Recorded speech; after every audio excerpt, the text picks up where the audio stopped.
Both parties have returned to their positions. Let us continue the trial. When last we left off, Mr. Linney acknowledged the new evidence presented by Lady Farina as fact. Therefore, Lady Farina may continue stating her reconstruction of the events. That took long enough. Now then, if everyone would lend me their attention. At this stage, let's revisit that scene from Linney's perspective.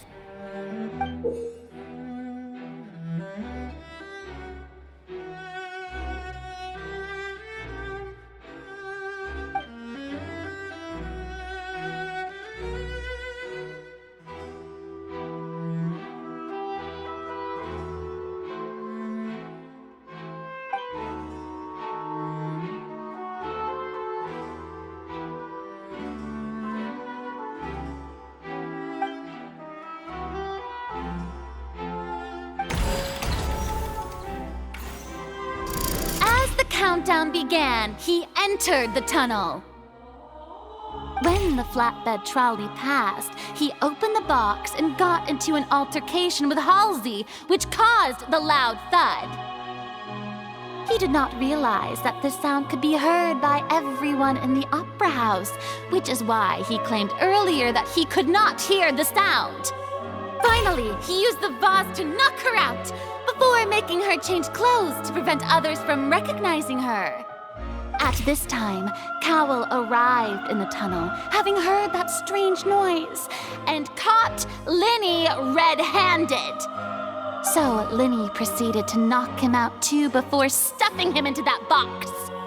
Afterward, Linney passed the unconscious Halsey to his accomplice through the magic box in the audience stands, before operating the devices such that Cowell's death would be ruled an accident.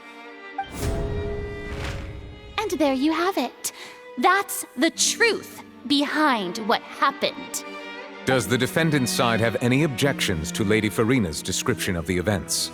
The key to refuting Lady Farina is the order of events. What Linney experienced and what he saw.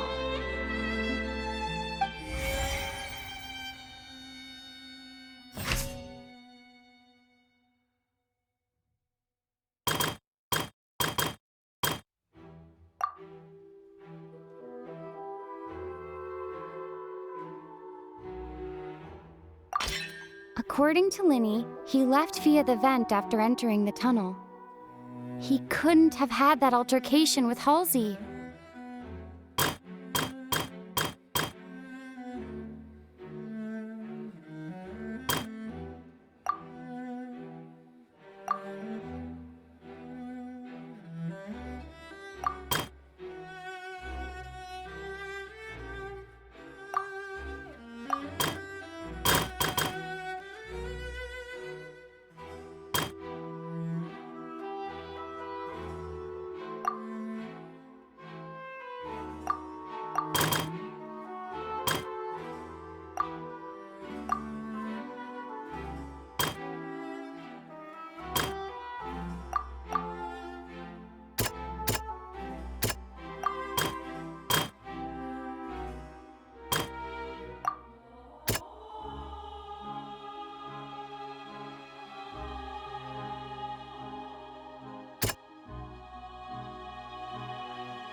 Seems this...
Linny went to the room that contains the Oratrice's core.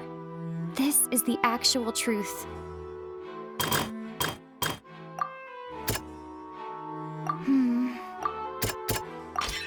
Linny did not take part in the underground altercation. He only witnessed traces of the aftermath. Attention! Ace Detective Paimon has something to say! When the countdown started, Linny did indeed go into the tunnel. But he immediately used a vent to access the Opera House basement, which is where the underground core of the Oratrice is stored. Once he reached that area, he heard a voice in what should have been an empty room. Since he felt something was amiss, he returned immediately. The crime scene had already developed by the time he reached the tunnel again, and in order to complete the magic trick, he did not remain there for any length of time. Finally, he reached the surface, and that was when the accident happened from his point of view. Therefore, he's innocent!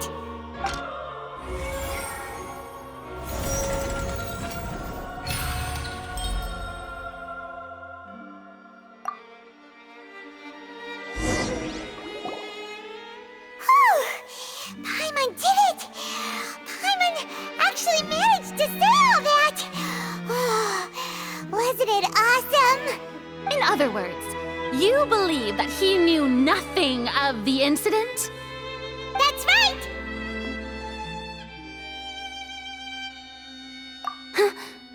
My reasoning?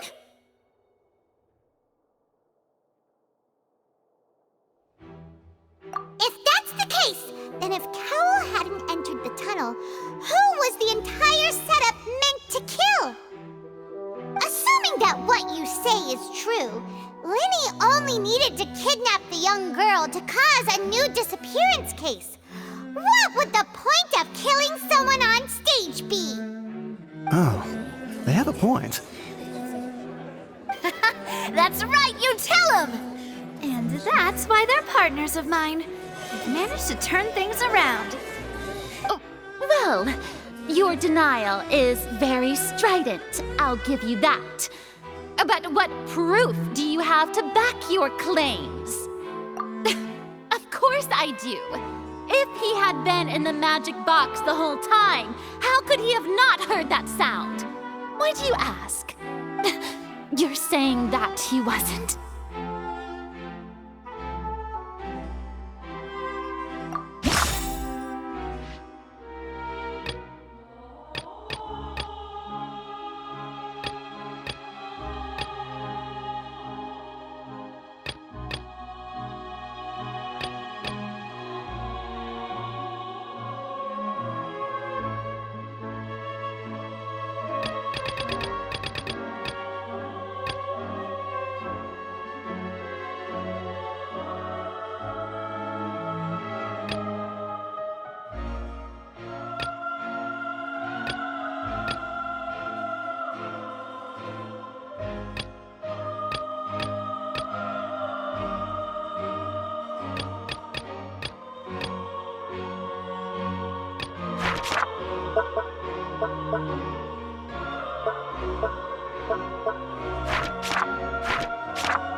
Are you sure we don't need to give this more thought? Paimon thinks...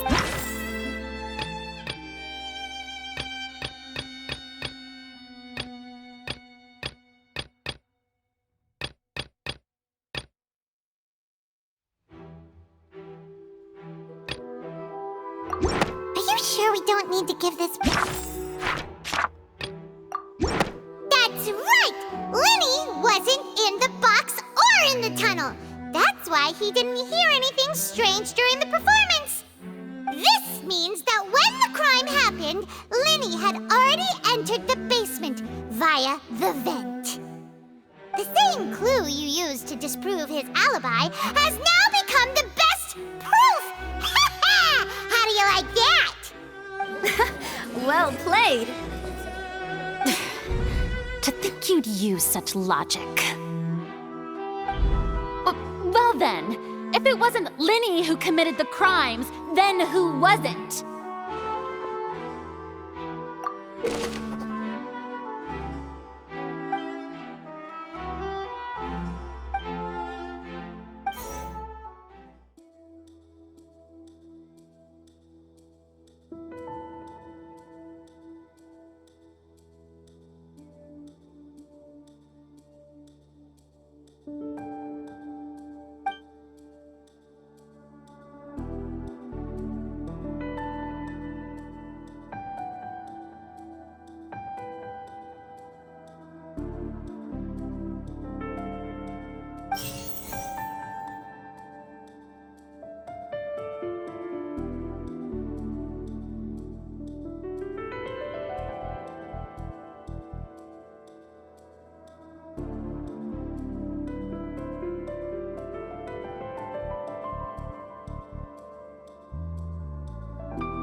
Could there have been a third person involved?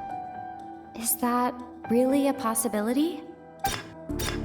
Halsey is the missing person and an ordinary audience member. Or did she have her own scheme all along? The deceased's name is Cowell, Linny's assistant. He would have been able to tamper with the equipment.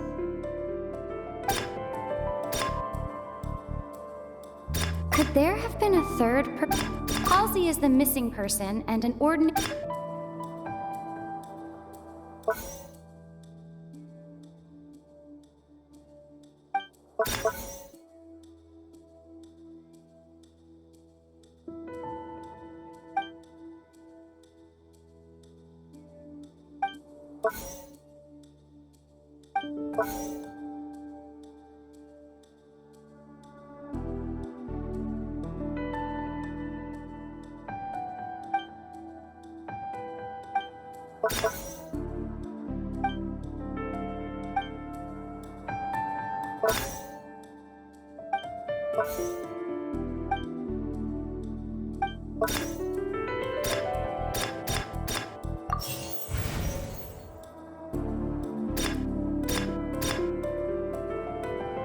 Could there have been a third?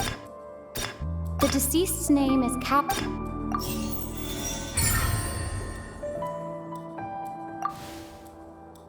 Huh? That can't be right. Are you serious? The killer was, in fact, Cowell, the deceased! Oh, is that so? How interesting! Let's hear your reasoning then. What I must do next is recreate the truth. What Cowell did, and how he went from would-be perpetrator to victim.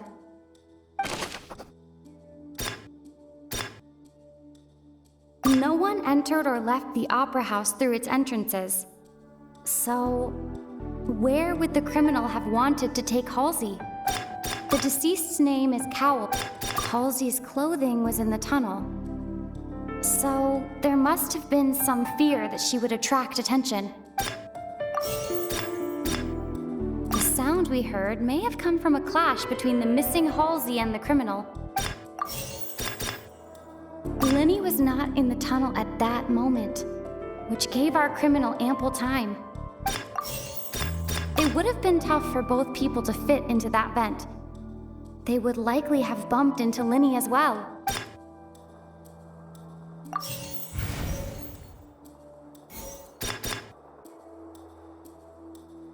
No one entered or left the...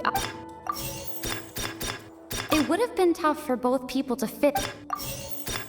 The deceased's name is Cow.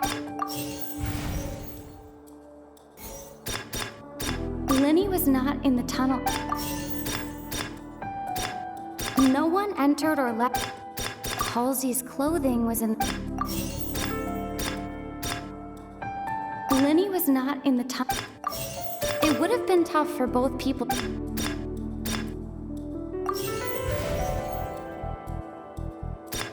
The deceased's name is Cowell. The deceased's name is The deceased's name is Cowell. No one entered or left. No one entered or left. Halsey's clothing was in. Lenny was not in the tunnel. The deceased's name is. No one entered or left.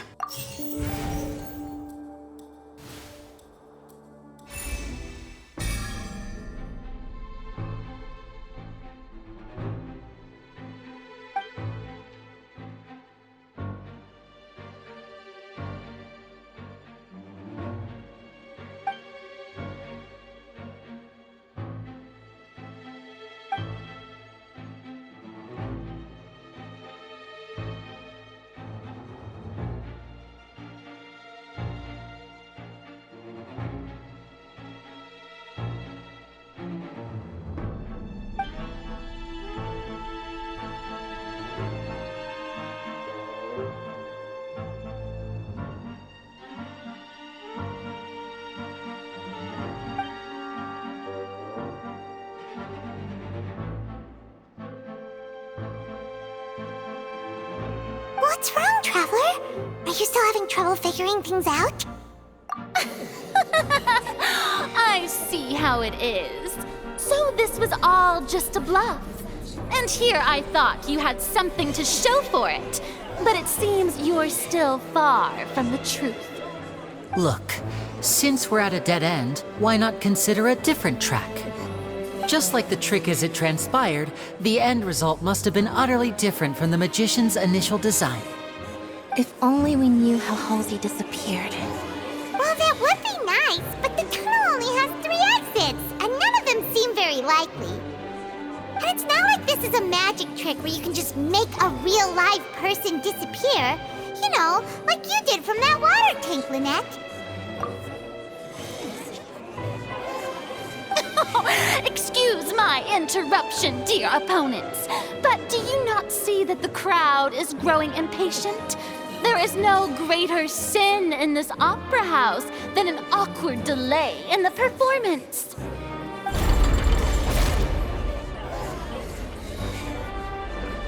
If the defense is unable to make further effective arguments, we will move on to the next stage of the trial. Lenny was not in the tunnel at that moment, which gave our criminal ample time. The sound we heard may have come from a clash between the missing Halsey and the criminal. The deceased's name is Cowell, Lenny's assistant. He would have been able to tamper with the equipment. The vase was not broken by chance.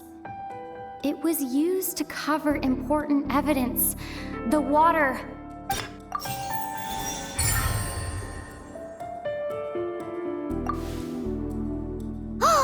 Paimon gets it! It all comes together if Halsey disappeared instead of being kidnapped. Lynette escaped from the water tank, vanishing gradually and leaving only clothes behind. If there's a similar method where a person could be transformed into water... Oh, just a moment, please. I do hope you know how preposterous you sound at the moment. How could a person ever be transformed into water? This is reality we're talking about here, not some magic trick. Must we really? I should think that of anyone. Your friend Linny already knows this truth very well. Magic tricks are ultimately just illusions and misdirection. But Halsey's disappearance is very real. We're talking about two completely different things! Even so, I trust the Traveler's judgment. The truth must be out there somewhere. Perhaps some new line of reasoning may open if we try to gather all the focal points that don't make sense. Since Cal was the deceased, we haven't placed much attention on him. But given that we aren't making much progress with the case, it wouldn't hurt to have a look at his belongings, would it? People really do come up with all sorts of harebrained schemes when at the end of their rope. The way I see it, your suggestion that we broaden the scope of our investigation is nothing but a tactic for stalling the trial. Nevertheless, I believe that this is a reasonable request on the part of an attorney. Since the trial does indeed appear to be at an impasse, I believe that additional evidence may help us make more progress. Guards, please step into the lounge and examine the personal effects of the deceased Cowell.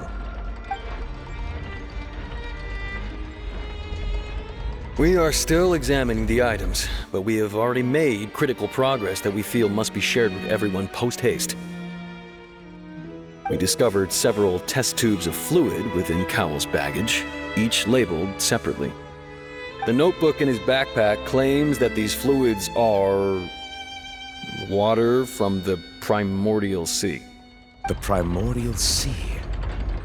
The note's contents also indicate that Cowell belonged to an organization that sells illegal drugs and that he had an accomplice.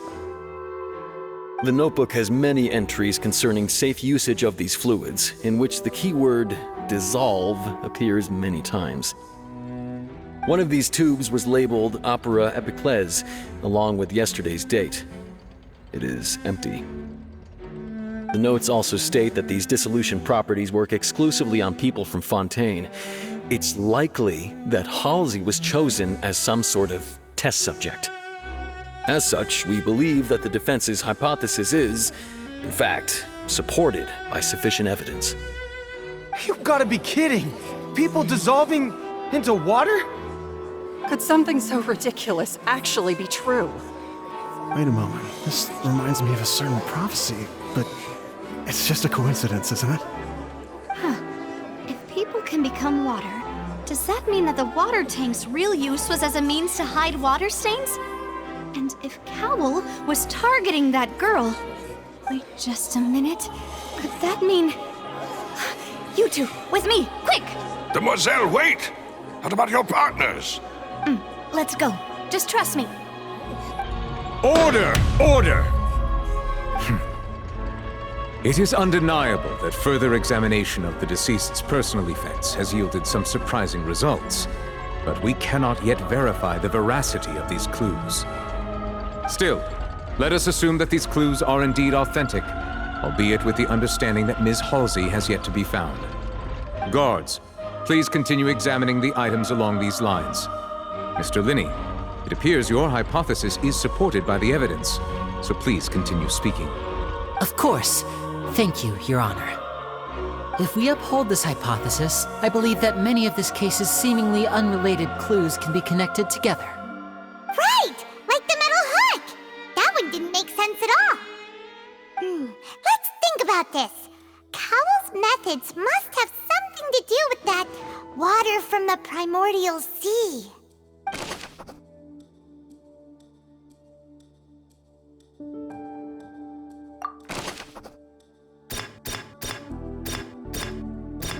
Lynette was in the magic box on stage the entire time.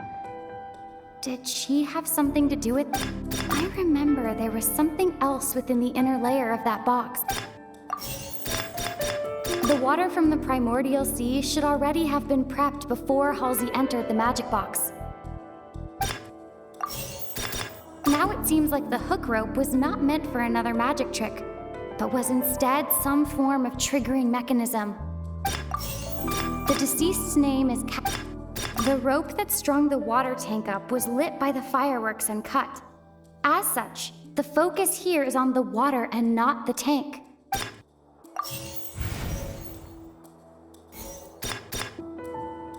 The deceased's name is Cowell, Linny's assistant.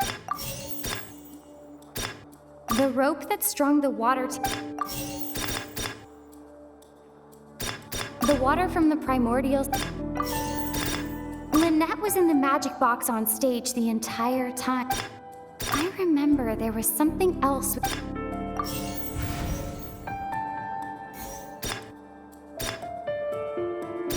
Now it seems like the hook rope with...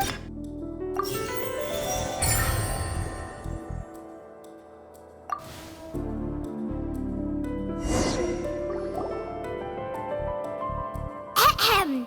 It's Ace Detective Paimon's time to shine again! In the original plan, Cowl would tamper with the water tank rope and the number selector securing his target.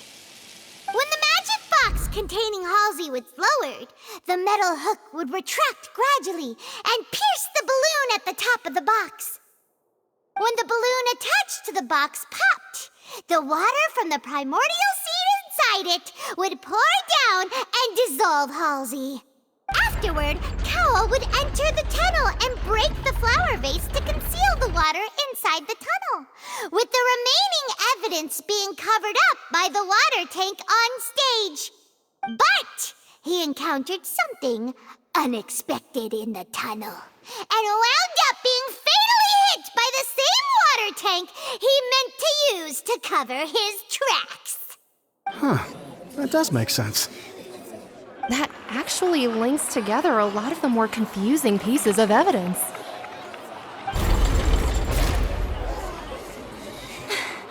Oh dear, what do I do? Even I think they sound convincing now. Have I falsely accused an innocent person? What a humiliation. Now, it seems like the only point of contention remaining is the exact circumstances that led to Cowl's death. His notes mentioned he had an accomplice who could be related to the situation. On that note, the guards have just contacted me indicating that they uncovered new evidence. I shall now invite him on stage to share it with us. Thank you, Your Honor. We were just inspecting the luggage of the other people involved in this case.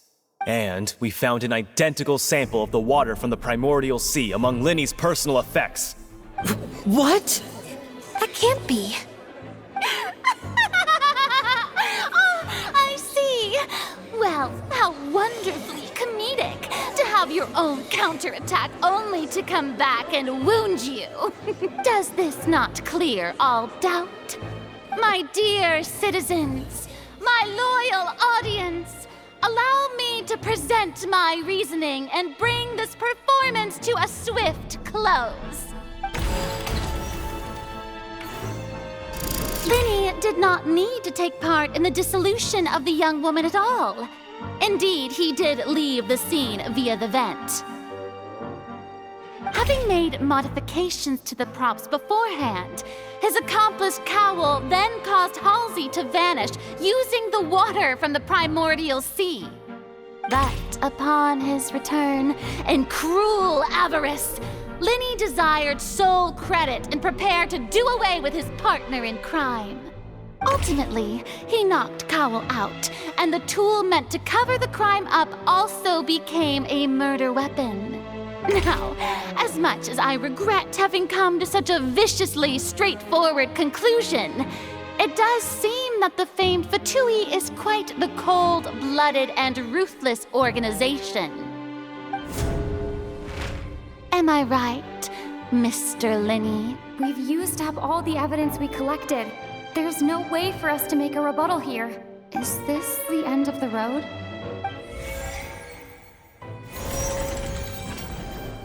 Oh no! Paimon can't think of anything either. It doesn't look like there's any way around this.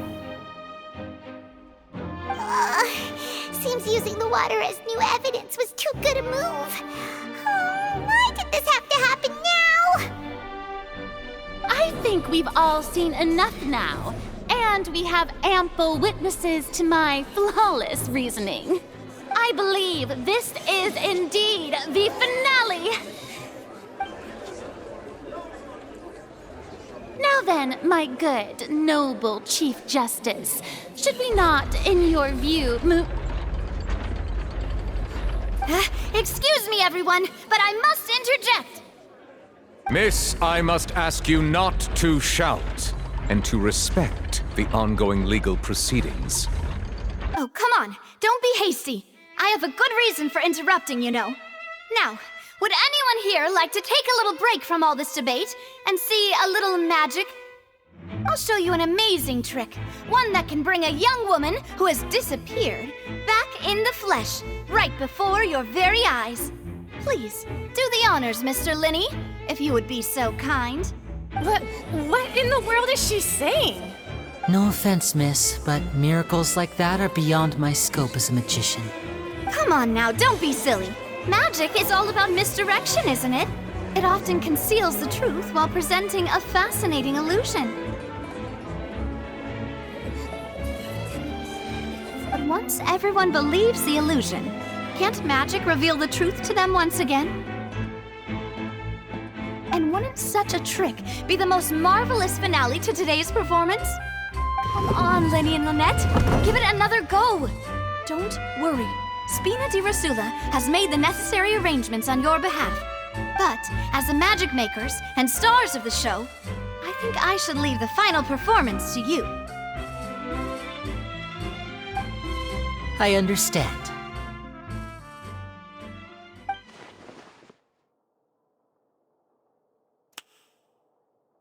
And voila!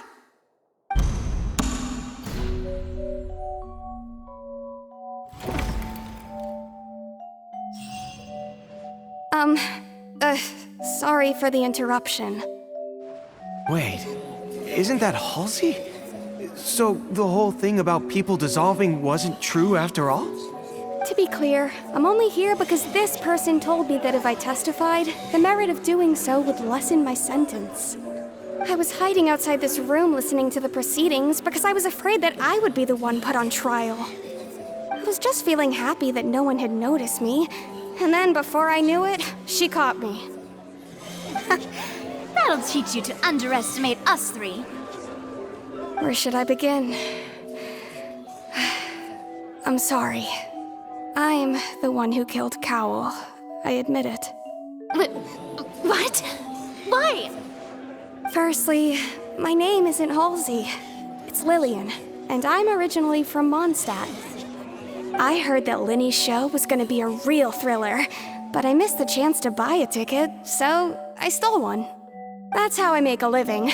I steal stuff here and there. And I'd never been caught before. But I was noticed at the harbor a few days ago, and I barely got away. Linny was the one who caught me in the act. Hey, no wonder you look familiar. So you were the thief. Liddy even mentioned that you were pretty skilled. Well, and I thought that would have been the end of it, but then the number selector chose me. He even mentioned the Fortress of Meripede. That's a prison, isn't it? So you can imagine how shocked I was. I thought he was onto me for sure. So I played along with the show while looking for an opening to flee, but then I got water poured on me for no reason, and then someone jumped into the tunnel to nap me.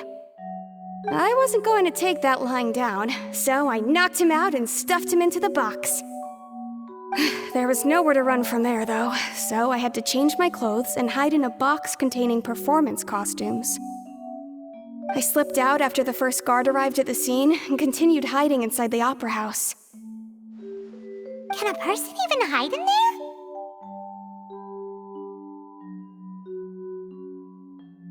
But I swear I didn't know that the water tank would fall down. Really, I swear it. Had I known that, I wouldn't have put him in the magic box. I may be a thief, but I'm no killer. Well, that makes everything pretty clear now, doesn't it? This time, we need to tell the entire story from Lillian's perspective.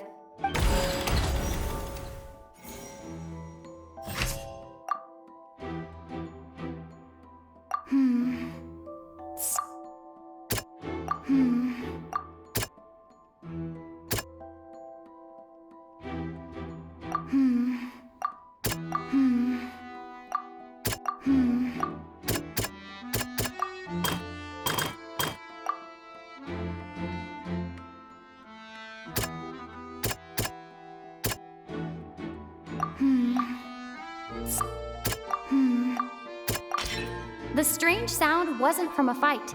It was Lily-Ann's attempt to break out when she was frightened.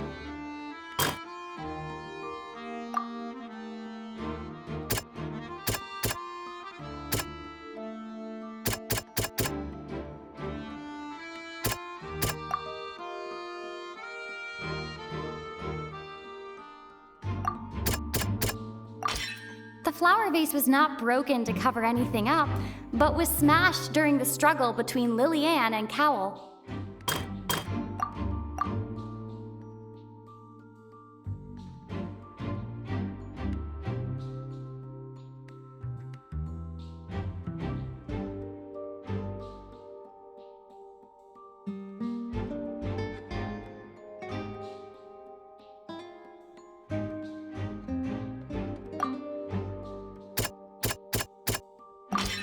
Lily-Ann was afraid that she would be recognized if she left, so she changed clothes and hid, biding her time. Just what one might expect of an experienced thief. And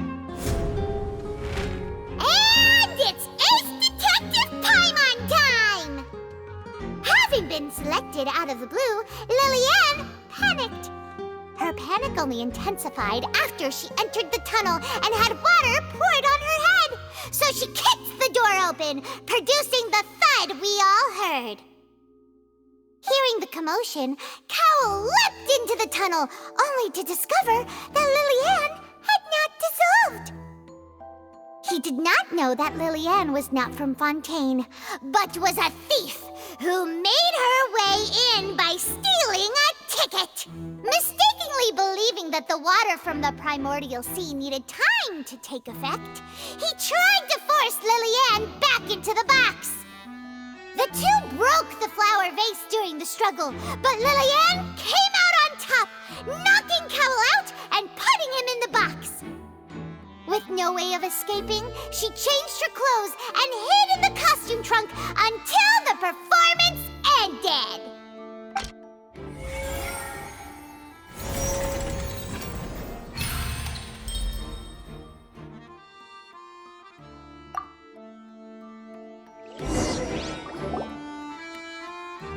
She knew that she would have to go through guard inspection if she tried to leave afterward, so she has been trapped in the Opera House these last 2 days. She had already become desperately hungry by the time we were chatting over macarons. So, she swiped 2 of them right under our noses. Talk about a sneaky thief. At this point, all the events that happened in the tunnel have now come to light. Ah, so that's the whole story. Bravo! Bravo! Now then, Lady Farina, do you wish to speak against the defense's statements? Please answer the question, Lady Farina. Also, if I may add, the trial has not yet ended. As such, I request that the prosecution not leave the room before the proceedings have concluded. What, are you reading my mind now? No, I have no further arguments. I admit defeat. But really, could you at least have left me with some dignity? Wow, look at that! She's like a deflated balloon now. If there are no objections, then as the Chief Justice of Fontaine, I shall once again repeat the full sequence of events. The actual perpetrator of the serial disappearances, Cowell, selected his next victim from the audience reservation list. With some modifications to the selector, he could ensure that the pre-selected young woman would be chosen. To cover up any evidence while committing the deed, Cowell thought of allowing the water tank to fall, which would conceal the water left behind after the young woman was dissolved. He also tampered with the rope suspending the water tank, using the fireworks at the end of the performance to cause the tank to drop and hide the watermarks. He poured the water from the primordial sea into a balloon during the preparation of the magic box and stuck it to the box's lid. Finally, he passed the prepared hook on a rope through the gap in the magic box's door when bringing the young woman to said box. When the magic trick officially began, the box containing the woman was lowered into the tunnel, tightening the hook rope and bursting the balloon containing the water. If all had gone to plan, the young woman would be dissolved at this time. However, Lillian was not from Fontaine, and thus fled the box with a loud noise. Realizing that there was trouble, Cowell entered the tunnel and met Lillian. Thinking that the waters had not yet taken effect, he decided to proceed. However, his opponent was more capable than he thought, and he was overcome, knocked unconscious, and placed into the magic box, and thus became his own final victim. Lillian, according to her own statements, then changed clothes and hid until the performance ended, before hiding in other parts of the opera house. As for Linny, he was in the underground structures within the opera house, and was thus ignorant of these happenings. From this reconstruction of events, we can conclude that Linny, the accused, is in fact innocent. While there is much in Linny and Lillian's conduct that should still be investigated separately, this case, at least, can be handed over to the oratories to make the final decision.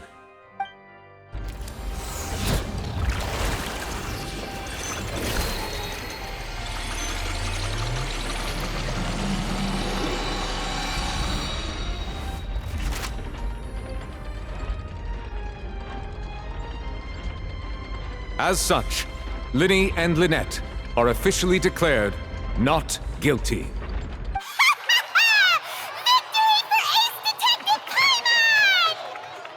Great work, partners. Thank you all. Thank you so much.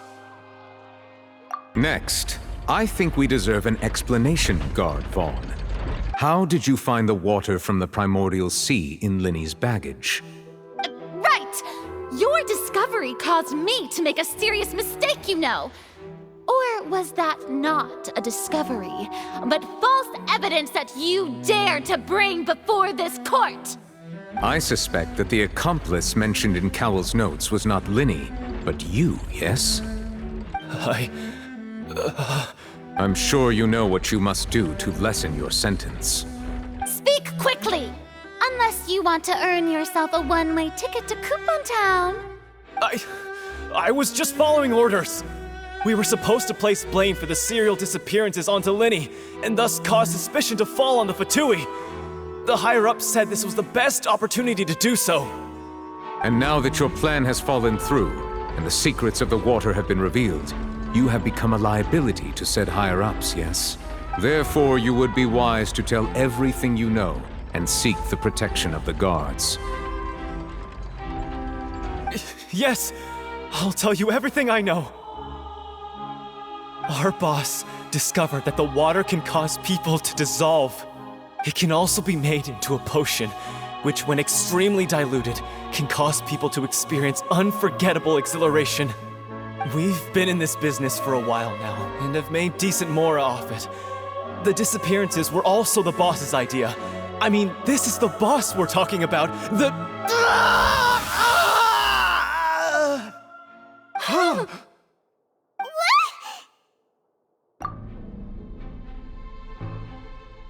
And now he can no longer talk.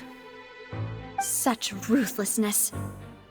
I shouldn't have expected any less of them. An outrageous act. All present, please submit to inspection immediately.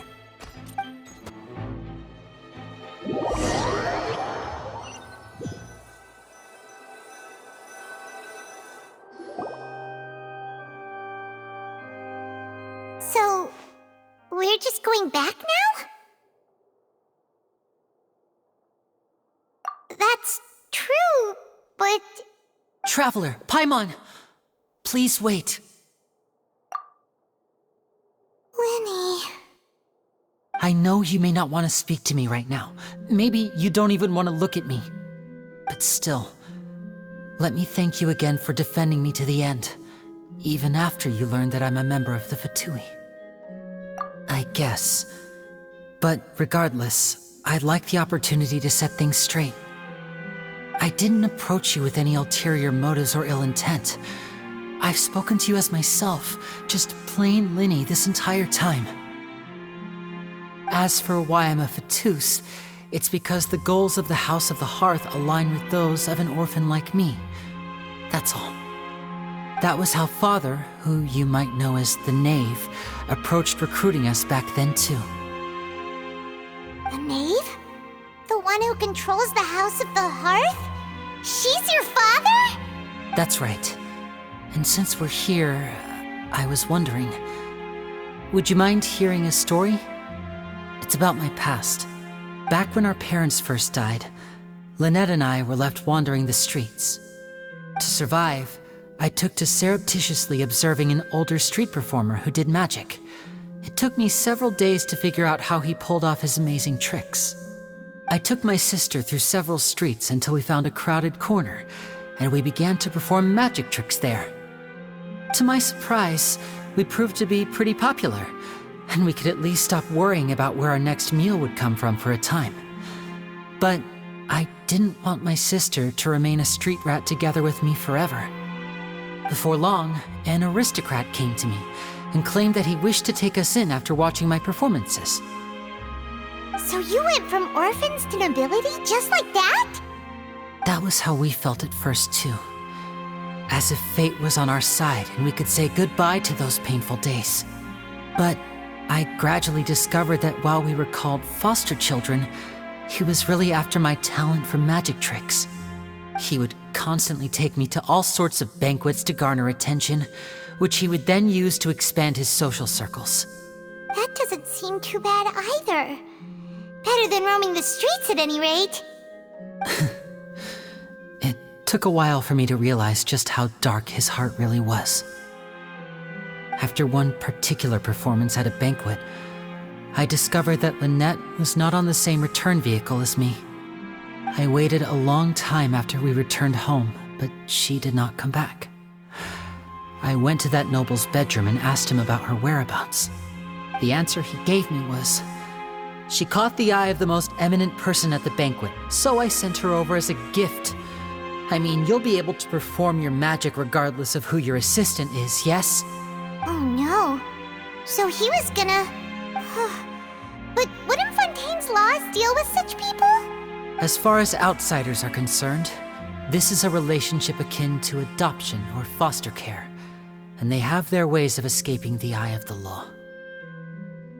I managed to ferret out the location of the mansion of that so-called eminent person and hurried through the night.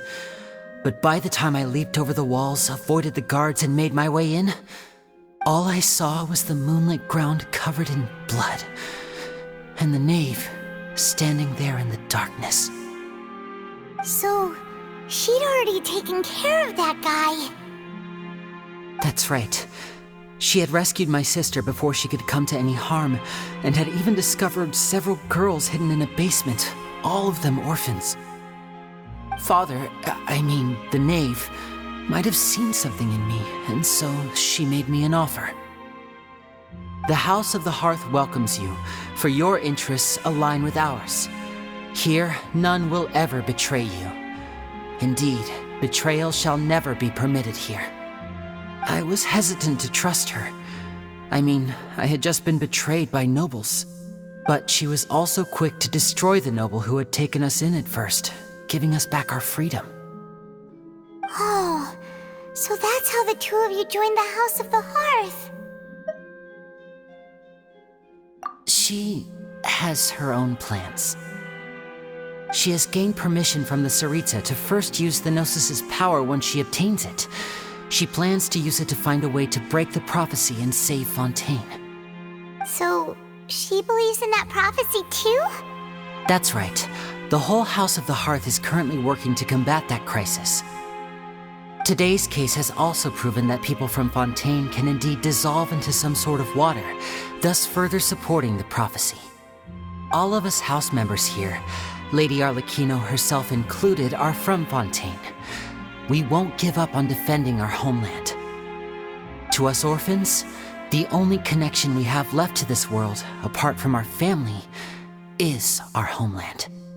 So, from small deeds like distributing magic pockets to huge schemes like stealing a Gnosis, everything is aimed at dealing with that prophecy. It's all right. I understand. The only thing I can do is relate all this to you. I just hope you can understand that even as a member of the House, I have never stopped making my own decisions, and that I believe what I'm doing is right. If you should need anything at all in the future, feel free to find me. I will do my best to help you, as plain Linny.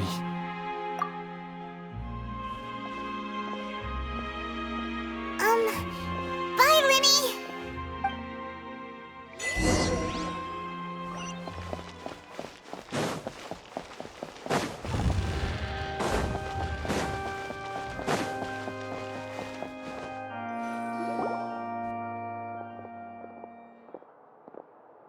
Hey there! What was with the disappearing act you pulled right as the trial ended? Were you looking for us, Navia? Well, this whole thing isn't exactly over, is it? I do feel that we're getting closer to solving the serial disappearances case, though. Don't you think so, too? Huh? What's wrong, my dear partner? Besides, are you sure we're the ones who can crack a case that's been cold for decades now? And given that there's new evidence from the trial, there should be a trail of breadcrumbs for the Hydro Archon's people to follow now, right? Ah. I see. Well, I won't lie. I'm a little shocked to hear that from you. But I suppose you are just travelers who have only arrived in Fontaine after all. Sorry. I might have been too presumptuous. Don't say that, Navia. Ah, and we were having so much fun investigating with you, too. It was like having new waters flowing into a stagnant mire, causing new hope to spring forth, and the reflection in the murk to become clearer. Well, sorry about that. I'm a bit prone to nostalgia. Don't mind me. Wait, shall we have a farewell meal? You know, to commemorate our time as partners? Huh? Do we really need to get that formal? Well, guess you really did treat us as partners, huh? Well, I'd just like to have a proper ending to every important memory. That way there are no regrets later. Anyway, it would just be a meal, so it shouldn't take up too much of your time. You don't have to twist Paimon's arm. If Boss Navi is treating, count Paimon in! Oh, wonderful. In that case, why don't we return to the Court of Fontaine and head to the Hotel de Boer? I believe we'll make it just in time for dinner. All right then, let's have our farewell